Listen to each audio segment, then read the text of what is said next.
Hello friends, कैसे हो आप सब लोग।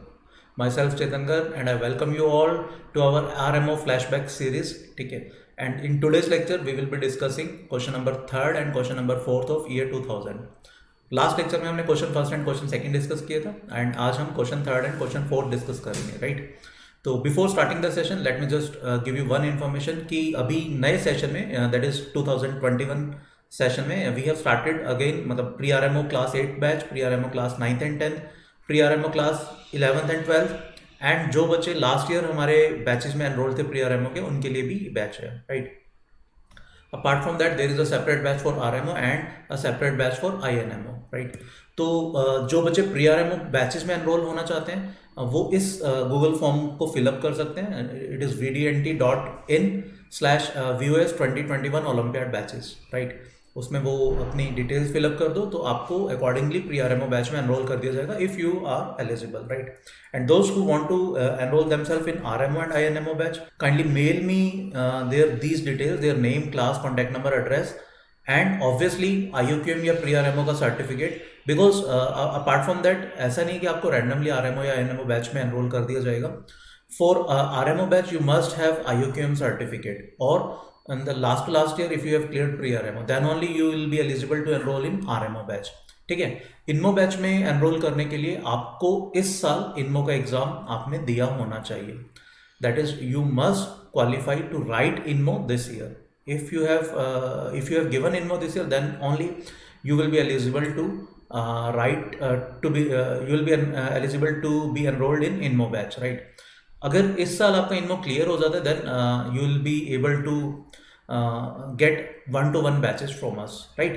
Again, kindly mail me your these details on this email ID so that we can enroll you in RMO and INMO batch। ठीक है, do not forget to mail me your certificate, right। चलो let's proceed to the session then, है ना। This is the question third of RMO 2000 and this question is good question, ठीक है। Question क्या कह रहा था, x1 x2 and so on xn and so on, this is a sequence of positive real numbers. ठीक है, positive real numbers का एक सीक्वेंस है, right, such that x1 is greater than और equal to x2 is greater than और equal to x3 and so on, right, for all natural numbers. ठीक है, and उसके अलावा हमारे पास एक ही कंडीशन दी हुई है, ठीक है, that is x1/1 plus x4/2, ठीक है, plus x9/3 plus and so on, basically xn² upon n, this is less than और इक्वल टू 1। ये हमें गिवन है, राइट।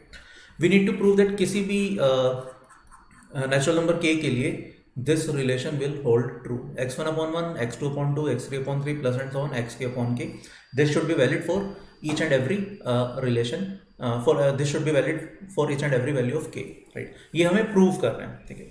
तो अब इसको थोड़ा सा सोचते हैं आराम से, है ना। देखो यहाँ पर देखो x1/2 है एंड देन x1/1 है एंड देन x4/2 है, ठीक है, x9/3 है। सिमिलरली नेक्स्ट टर्म क्या होनी चाहिए, it will B x16/4 and so on, ठीक है।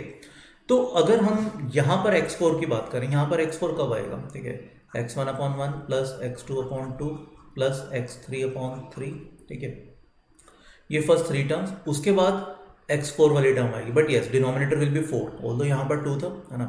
Then x5/5 plus and so on. Next we require x9/3, है ना, तो ये सीक्वेंस कहाँ तक चलेगा, x8/8 तक प्लस x9 स्टार्ट होगा, right. So this will go on till x15/15 plus and so on, ठीक है। नाउ लेट्स सी कि ये xk/k कहाँ आएगा। अच्छा, अब ज़रूरी नहीं है, देखो हमारी जो सीक्वेंस है वो स्टार्ट हो रही है, जो सब इंडेक्स है इसका वो स्टार्ट हो रहा है किसी परफेक्ट स्क्वायर से, है ना। तो k ज़रूरी नहीं है कोई होल स्क्वायर पे स्टार्ट हो रहा होगा, है ना। तो लेट्स एज्यूम कि ये हमारा x(n²/n² से स्टार्ट हो रहा है, ठीक है, प्लस एंड सो ऑन, बीच में कहीं xk/k आ रहा है, राइट। एंड हम कहाँ तक चल रहे हैं, नेक्स्ट स्क्वायर से एक टर्म पहले तक, यानी xn+1² इसे एक टर्म पहले -1 तक, है ना। नीचे n+1² -1, ठीक है, ये हमने बनाया, ठीक है। अब ऑब्वियसली ये जो हमें फाइंड आउट करना है, ये हमें सिर्फ xk/k तक ही फाइंड आउट करना था, हमने कुछ एडिशनल टर्म्स भी इसमें ऐड कर दिए, ठीक है। हो सकता है xk/k ऑलरेडी एक परफेक्ट स्क्वायर हो, ठीक है, तो xn²/n² तक रुक जाएगा। तो in any case what we can say, ये वाला जो हमने लिखा this must be greater than और equal to what we need to prove, जो हमें ये प्रूव करना है उससे ये बड़ा होगा, बिकॉज हमारा एक्स के अपॉन के तक था, बट हम उसे एक स्टेप आगे तक भी लेकर जा रहे हैं, राइट। ऑल राइट, तो अब ये ना, अब यहाँ पर एक चीज़ समझने की कोशिश करते हैं हम इसको लेकर आते हैं समथिंग थ्री, हम विल ट्राई टू प्रूव कि ये 3x1 से बड़ा है, राइट, ये 3x4/2 से बड़ा है एंड सो ऑन, ठीक है। बेसिकली अगर आप थोड़ा सा ध्यान से देखोगे, ठीक है, how many terms each bracket have, her group में कितने टर्म्स हैं, जैसे it has 3 terms, right, this has 4 to 8, this will have how many terms, this is having 5 terms, right, this is having again 7 terms and so on. So as you can see, each bracket is actually having 2r plus 1 terms, okay, each bracket is having 2r plus 1 terms, and in fact अगर आप थोड़ा सा और ध्यान से देखोगे, हर bracket की जो फर्स्ट टर्म है, जैसे इफ आई से x4 is clearly greater than x5, ये क्वेश्चन में हमें गिवन था ना, x4 is greater than or equal to x5, तो obviously x4/4 that will be greater than or equal to x5/5, तो ये जो फर्स्ट टर्म है वो बाकी सब्सिक्वेंट टर्म से बड़ी है, तो व्हाट आई कैन रीराइट, मैं लिख सकता हूँ इसे कि this is having 2r plus 1 terms है ना, तो let's write it as sigma of, let's take any term xr upon r, right, okay, xr square upon r square, right, and how many terms we have, 2r plus 1, so let's write it as 2r plus 1, ठीक है, where r will vary from 1 to up to how much, 1 to up to n, ठीक है। अब इसको एक बार ध्यान से समझते हैं कि हमने क्या लिखा है, ठीक है, this is nothing but this is equal to this.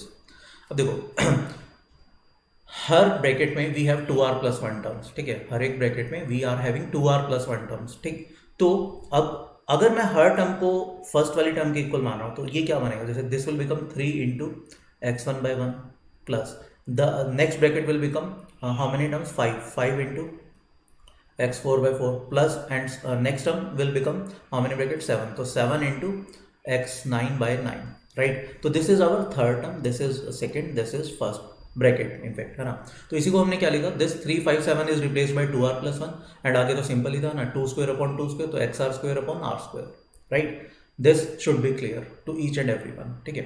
तो अब हम बस इसी स्टेप को फर्दर लेकर जाते हैं, ठीक है, नेक्स्ट पेज पे हम सिर्फ इतनी सी चीज़ लिखते हैं, तो this is now our inequality, this is less than और equal to what, summation of r equals to 1 to up to n square, यही था हमारा, r equal to 1 to up to n square, yes, 2r plus 1 times what, xr square upon r square, ठीक है, ये चीज़ हमारी हो गई।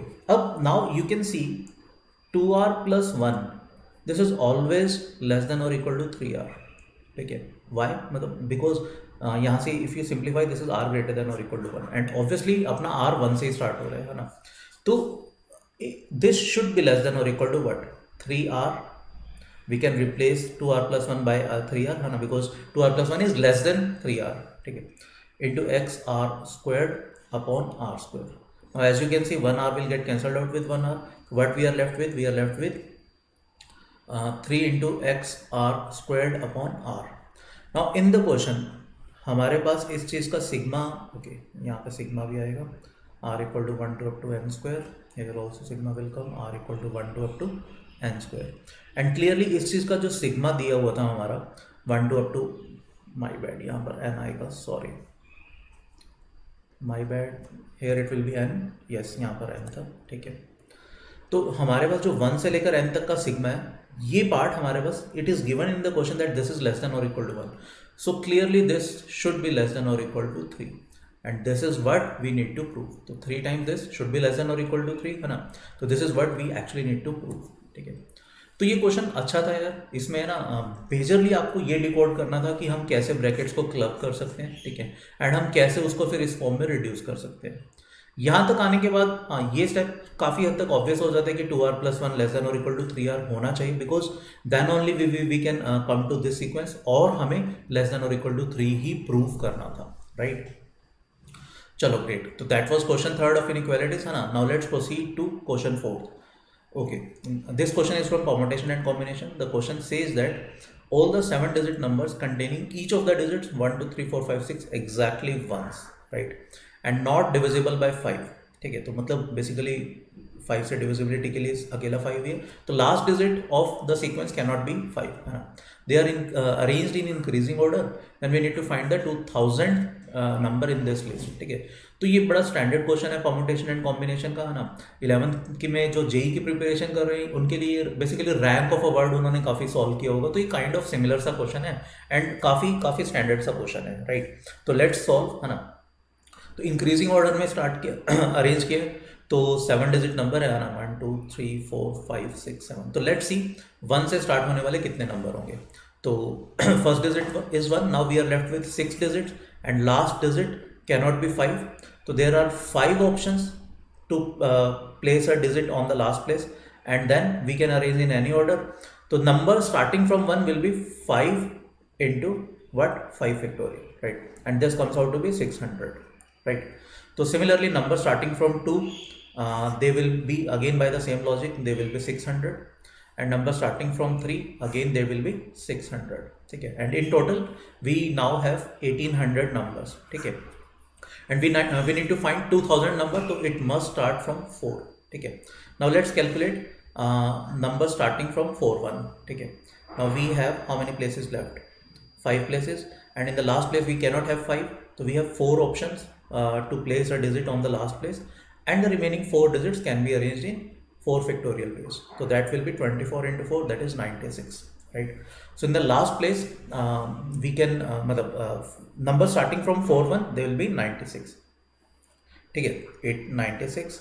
So let's also do the number starting from 4 2, again by the same logic they will be 96 also. तो अब हम कहाँ तक पहुँच गए? Now we have reach to 1992, ठीक है। तो अभी हमें 8 नंबर्स और आगे जाने to find the 2000th number, ठीक है। Obviously that number should start from 4 3, right. Now let's see how many numbers will be there from 4 3 1, ठीक है। Now we have 1 2 3 4 places left. In this place we cannot have 5, right.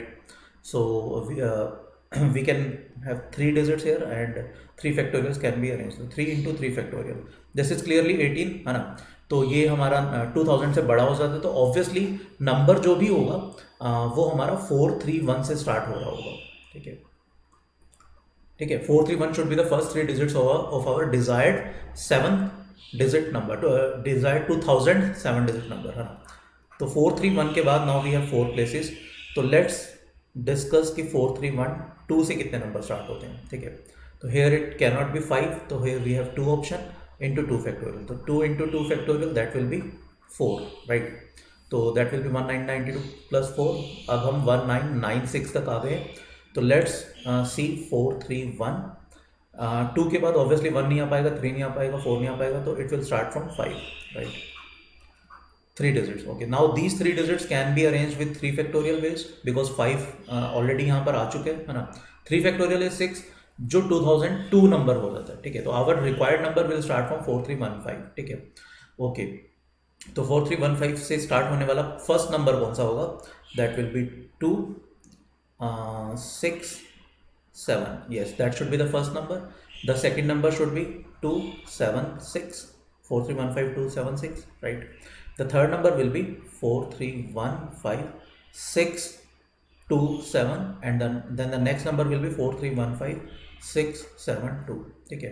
And 1996 तक हम already पहुंच चुके थे, तो we have added these 4 numbers. So this number should be our required number, which is what?